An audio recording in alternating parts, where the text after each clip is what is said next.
नमस्कार। बिहार को मिली एक बड़ी सौगात, देखिए पूरी रिपोर्ट प्रेस कॉन्फ्रेंस के दौरान क्या कुछ कहे। पूरे देश में क्या क्या मिला उस पर आज हम लोग चर्चा करने के लिए आपके बीच में उपस्थित हुए हैं। साथियों, विकसित भारत के सपने को साकार करने के लिए अमृतकाल का ये बजट देश के युवाओं, महिलाओं और पूरे समाज के लोगों के लिए ये बजट गरीबों के लिए समर्पित है। और ये बजट आदरणीय मोदी जी का और आदरणीय सीतारमण जी के नेतृत्व में जो पेश हुआ, ये इतिहास का सबसे बड़ा बजट है। करीब 48 लाख करोड़ का ये बजट इतिहास में ये पहली बार ऐसा हुआ। और जहाँ पर ये बजट पेश हुआ उसके बाद आप देख रहे होंगे, चाहे मीडिया के मार्फत, चाहे टेलीविजन, इलेक्ट्रॉनिक मीडिया के मार्फत, चाहे फेसबुक के मार्फत, पूरे देश में इस बार का बजट चर्चा का विषय है। इस बजट में पूरे लोगों का ध्यान रखा गया है। गांव गरीब, चाहे मध्यम परिवार का हो, चाहे उद्योगपति हो, हर तबके का इस बजट में ध्यान दिया गया है। साथियों, हमारे इस बजट में करीब 10 बिंदुओं को हमने बांटकर मैं आपके बीच में अपनी बात को रखना चाहूँगा। और ये बजट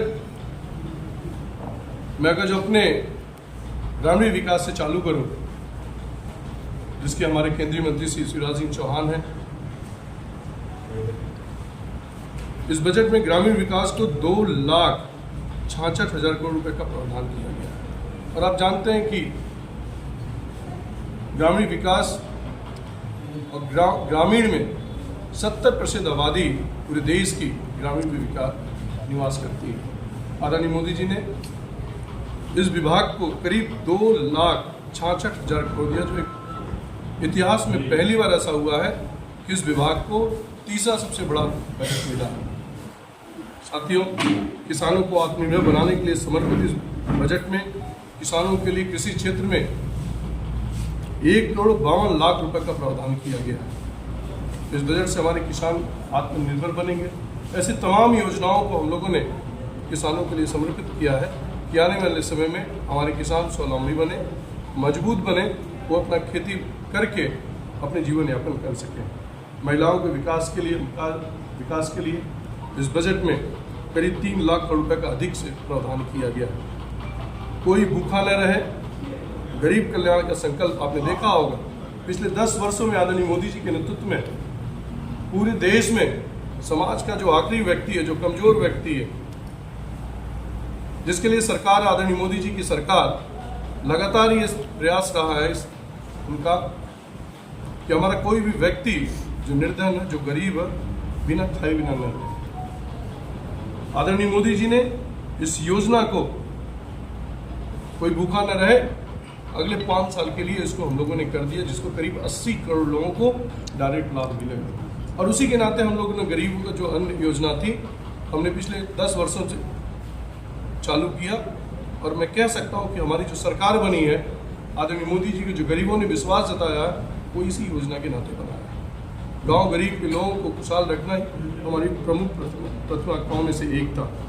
युवाओं के लिए रोजगार के अवसर विकसित करने का संकल्प आपने देखा होगा। इस योजना में करीब हम लोगों ने 4.1 करोड़ युवाओं को रोजगार के अवसर पैदा करने के लिए इस बजट में प्रावधान किया।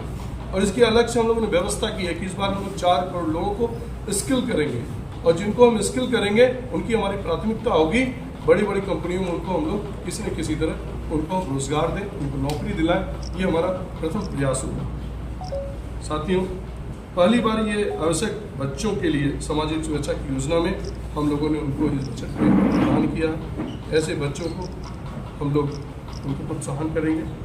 वेतनभोगी कर्मचारियों को, जितने लोग भी हैं, उस बजट मार्फत करीब 17,500 करोड़ रुपए का उनको इनकम टैक्स में लाभ मिलेगा। ग्रामीण विकास, फिर मैंने इस बात को कहा कि ग्रामीण विकास हमारा एक ऐसा विकास है जो सेक्टर है, इस पर आदरणीय प्रधानमंत्री मोदी जी ने विशेष तौर पर ध्यान दिया।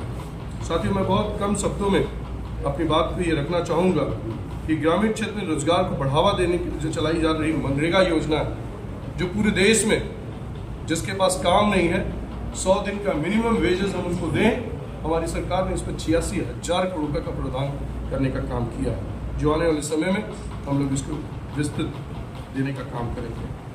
ग्राम सभाओं में कनेक्टिविटी के लिए PMSGY सड़क योजना आप सब जानते होंगे, पूरे देश में हमारे सद्य अटल बिहारी वाजपेयी जी जो हम लोग के नेता थे, जिनके मार्गदर्शन में हम लोगों ने काम किया, उनके याद में हम लोगों ने गांव में प्रधानमंत्री सड़क योजना का निर्माण चालू किया। अटल जी ने चालू किया, उसको हम लोगों ने बढ़ाते हुए आज उस सेक्टर को गांव में भी पक्की सड़क बने।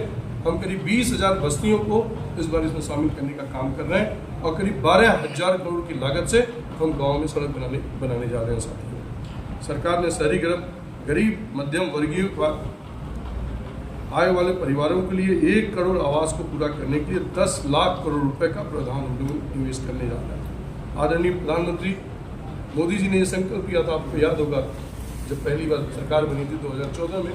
आदरणीय प्रधानमंत्री, जिसके पास आवास नहीं है उसको हम घर देंगे, और सिर्फ घर नहीं देंगे, उस घर में बिजली हो, उस घर में पानी हो, उस घर में शौचालय हो, शुद्ध पीने का व्यवस्था हो। ऐसी हमारी सरकार ने व्यवस्था की है। आने वाले समय में करीब 2 करोड़ लोगों का हम नए सृजन आवास करने की हम लोगों ने इस बजट में प्रदान किया, जो आने वाले समय में। साथियों, जो मैंने अपने विभाग के बारे में बात रखी, वहीं पर आज जिस प्रदेश में मैं आज आया हूँ, पार्टी की तरफ से बिहार के इस दरभंगा जिले में, जो एक ऐतिहासिक स्थल है, और जब मैं आ रहा था तो गोपाल भाई हमसे कह रहे थे कि दरभंगा के लिए कुछ है कि नहीं। मैंने कहा कि इस बार बिहार के लिए आदरणीय प्रधानमंत्री जी ने दिल खोल दिया। चाहे उत्तर प्रदेश हो, ये देश उत्तर प्रदेश और बिहार, मुझे लगता है कि आधी आबादी पूरे देश की हम दोनों प्रदेशों में निवास करती है। सबसे बड़ा प्रदेश उत्तर प्रदेश और उसके बाद हमारा बिहार माना जाता है, और आदरणीय प्रधानमंत्री मोदी जी ने बिहार के लिए विशेष प्रावधान करने का काम किया है। माननीय प्रधानमंत्री मोदी जी का लक्ष्य है कि हम जल्द से जल्द GDP में मामले में तीसरे नंबर पर आए, और ये हम संकल्प पिछले 5 वर्ष पहले ही लिए थे कि हम इस समय 5वीं अर्थव्यवस्था में हम शामिल हैं आने वाले समय में। और ये बजट दर्शाता है कि आने वाले 5 साल के अंदर हमारी देश की आर्थिक व्यवस्था पूरे विश्व में तीसरी अर्थव्यवस्था बनने का काम करेगी। साथ बिहार के कुछ जो इस बजट में बजट मिलाकर अगर जो हम डेटा देखेंगे